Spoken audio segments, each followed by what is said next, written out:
Rehil has exhibited paintings and drawings nationally, including in Michigan, Georgia, and New York, as well as internationally in Hong Kong. As an educator, Rehil has a background in museum art and education and has taught over 60 self-designed courses to children and adults of all ages at the Flint Institute of Arts.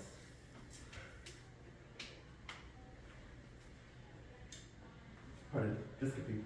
Rehil holds a BFA in illustration from the Savannah College of Art and Design, a BS in education from the University of Michigan, and is currently an MFA Fine Arts candidate at the School of Visual Arts in New York.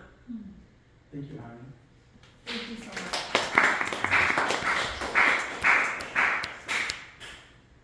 So I'm forcing myself to read because I'm trying to sort of resurrect my poetry practice.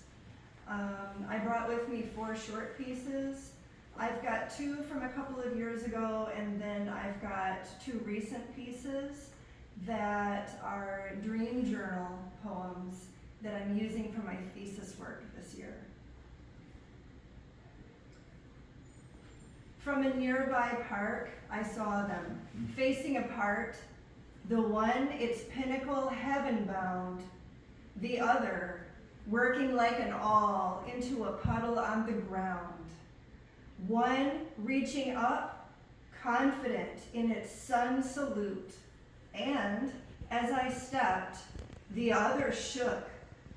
The lines of its roofs blurred, pages in a wind-disturbed book, a butterfly's vibrating wings. I stepped again, looked down, putty on newsprint, peeled away, a print, rubbed away, wiped clean, Shi Ganjing. From a nearby park I saw them, hollow shell the one, relic rooms long emptied. I stepped and an age passed. Thinner than surface tension, my love, it'll only exist as a mirage. I stepped and it passed. I stopped and you passed. I held my breath. We'll only exist as a mirage. We can only pretend to be friends if we don't talk.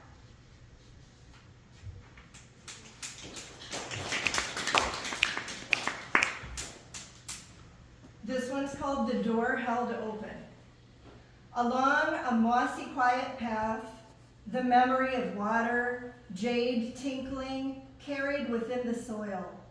On padded feet, the apparition silently, by guiding moonlight, came upon a henge.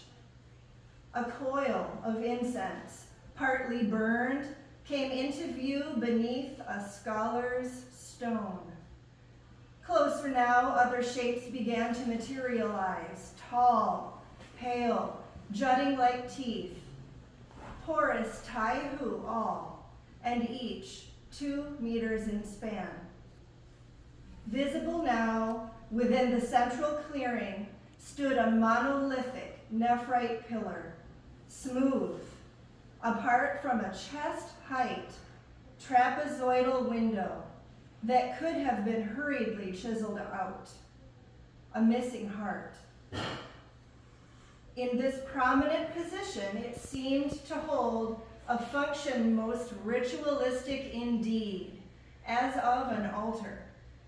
To what dark domain, what god of old would be consecrated the space herein above?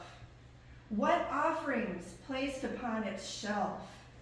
And why the green gem? What dissolution pitting created this rough carved hole amongst these children of karst?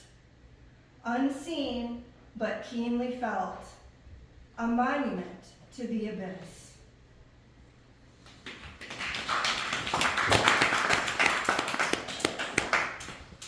Okay, now this piece is from a dream that I had. I stood bare feet on dusty soil, a scene from antiquity laid out before me. I gazed down at silvered skin, then back out at my 2 sisters' fighting forms. Altogether, we were 3. One goddess had transgressed, was her we together sought to rout, dealing strikes with matching crescent daggers, time-worn and rusty. We triplets traded blows, our bangles glinting in the low sun, kopeshes flashing, sapping one another's vital essence. I screamed in incandescent fury. The wicked one stood stock still, eyes magnesium bright from my fratricidal cry. At once, I slashed her shoulder. Her dark blood began to run. 3 demiurges, a psyche at war. The vanquished one lay beaten. My sister grabbed her twisted locks, roughly hacking them off with her oxidized sickle in a conqueror's display. The braids fell like harrowed flowers, separated root from stem. Meanwhile, I, with dagger raised, prepared to cut her throat, to slay.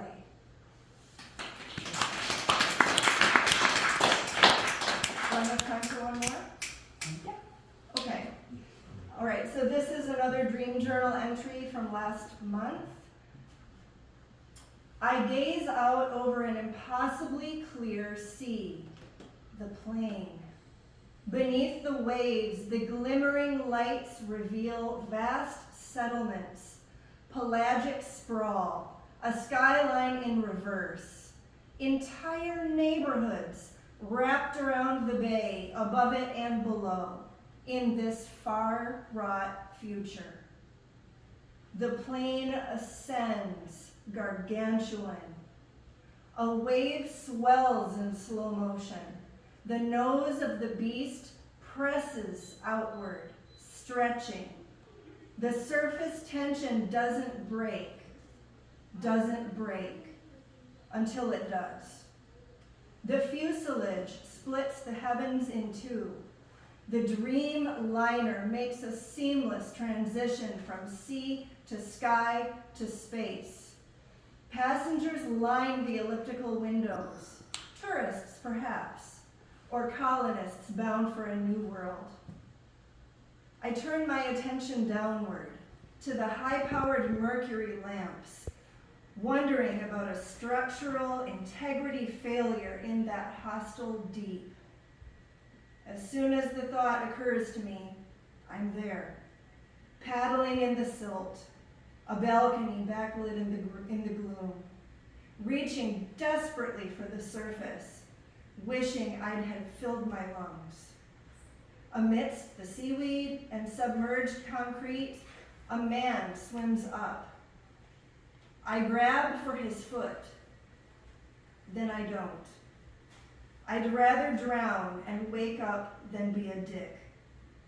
A voice in my head says, you know you wouldn't just give up.